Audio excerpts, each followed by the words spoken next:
इधर महाराष्ट्र की सियासत में आज का दिन बेहद खास रहा। लंबे समय से जिस तस्वीर को लेकर कयासबाजी चल रही थी वो आज देखने को मिल गई, जब उद्धव ठाकरे और राज ठाकरे एक साथ एक मंच पर नजर आए, वो भी पूरे परिवार के साथ।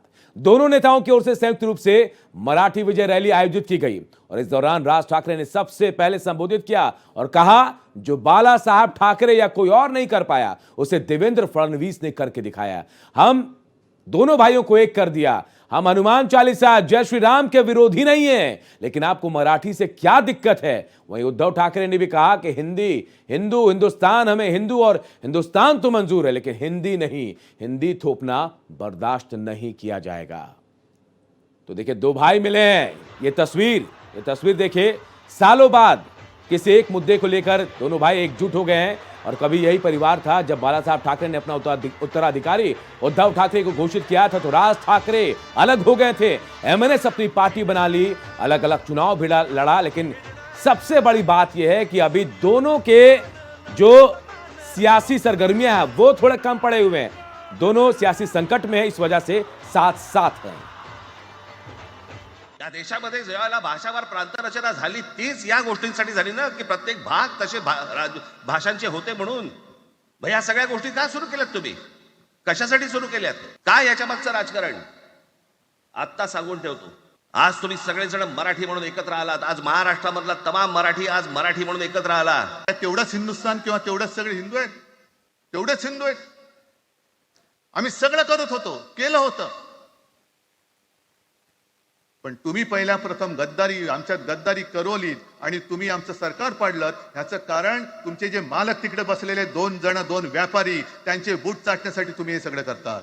और अभिषेक हमारे सहयोगी इस खबर पर हमारे साथ जुड़े हुए हैं। अभिषेक, ये मराठी अस्मिता का सवाल नहीं लग रहा है, ये सवाल चुनावी है और ये जो गठबंधन है, साथ जो नजर आ रहे हैं तमाम लोग, कहीं ना कहीं इसके पीछे बहुत बड़ा मोटिव है बीएमसी चुनाव। देखिए, बिल्कुल हमको इस बात को समझना होगा कि दोनों परिवारों को ऐसा लगता है कि अब दोनों परिवार इस समय क्राइसिस की कंडीशन में हैं, दोनों पार्टियां क्राइसिस की कंडीशन में हैं और ऐसे में अगर दोनों एक आते हैं तो उसका फायदा मराठी वोटर्स को पोलराइज करने पर होगा। और इसी वजह से ये पूरा का पूरा एक निश्चित किया गया कि कौन से मुद्दे पर साथ में आना है और मराठी भाषा जो है इस मुद्दे को लेकर के साथ में आए ये दोनों के दोनों। और उन्होंने वहां से सरकार के खिलाफ बहुत हुंकार करी, लेकिन इन सारी चीजों को अब देखना होगा कि ये ट्रेंड अगर कंटिन्यू महानगर पालिका तक बना रहता है तो इसका फायदा होगा। अदरवाइज पहली बार 19 सालों बाद इस तरीके से दोनों परिवार अगर मिले हैं तो लोगों में उत्साह जरूर है, लेकिन धीरे धीरे अगर उत्साह इसका खत्म हुआ तो इनको जो इसका फायदा मिलना है वो नहीं हो पाएगा। हालांकि आज पहली बार ऐसा हुआ जब दोनों साथ में आए तो काफी ज्यादा जो हॉल था, हॉल के भीतर तालियां बज रही थी, लोग नाच रहे थे।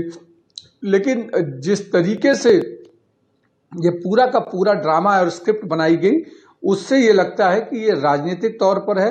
मराठी मुद्दा या मराठी भाषा उनका एक तरफ है, लेकिन इसके पीछे दोनों की कोशिश है कि दोनों का जो राजनीतिक भविष्य अधर में लटका हुआ है उसे कैसे बाउंस बैक करके लाया जाए वापस, इसके लिए ये पूरी की पूरी सभा की गई थी। बिल्कुल, तो देखिए, जो तस्वीरें सामने आ रही है वो बहुत कुछ बयां कर रही है, लेकिन तमाम लोग ये कह रहे हैं अभिषेक कि ठाकरे इज बैक, यानी भाई जो है वो आ गए हैं, लेकिन सियासत में वापसी हो पाएगी ऐसा लग रहा है। मुद्दा तो पहले भी बनाया था इन लोगों ने, लेकिन सफलता नहीं मिली थी। देखिए, बीएमसी चुनाव या किसी भी बड़े महानगर पालिकाओं के चुनाव को लेकर अगर बात करें हम, तो सीधा सा इक्वेशन हमारे दर्शकों को भी समझना होगा। अगर मान लीजिए मुंबई में 30% मराठी हैं, उस 30% मराठी में से 20% अगर पोलराइज हो जाते हैं इनकी तरफ, 10% में बीजेपी या शिवसेना जो शिंदे ग्रुप है वो सब एक तरफ हो जाते हैं, 20% अगर पोलराइज भी होते हैं तो काउंटर पोलराइजेशन भी होगा।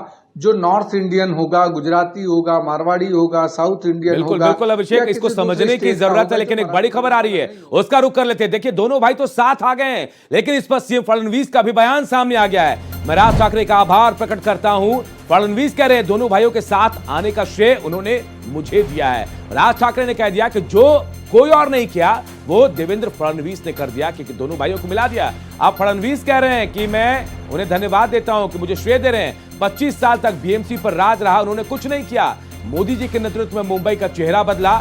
मुंबई से उन्होंने मराठियों को भगाने का काम किया है। हमें मराठी होने का अभिमान है, हम मराठी हैं लेकिन हिंदुत्ववादी हैं।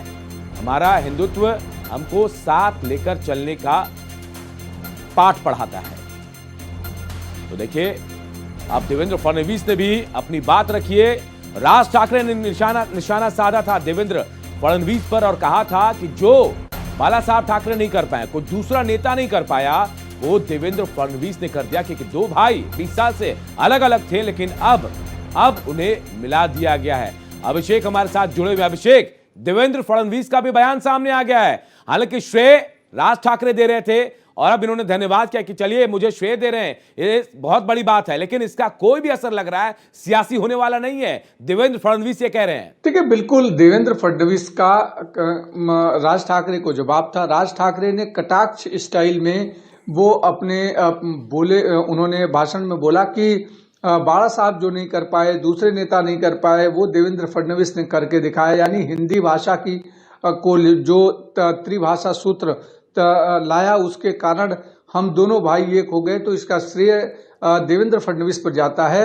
उन्होंने कटाक्ष के तौर पर कहा था। हालांकि मुख्यमंत्री देवेंद्र फडणवीस ने इसको राज ठाकरे का धन्यवाद ज्ञापित किया और कहा कि बाला साहब का आशीर्वाद फडणवीस के ऊपर जरूर लगेगा, क्योंकि जो वो खुद नहीं कर पाए थे और फडणवीस ने करके दिखाया, ऐसा खुद राज ठाकरे ने माना है। तो राज ठाकरे का भी धन्यवाद दिया। लेकिन उन्होंने साथ ही साथ ये कहा कि ये पूरा का पूरा सभा मराठी विजय जश्न नहीं था, बल्कि एक रोने का कार्यक्रम था।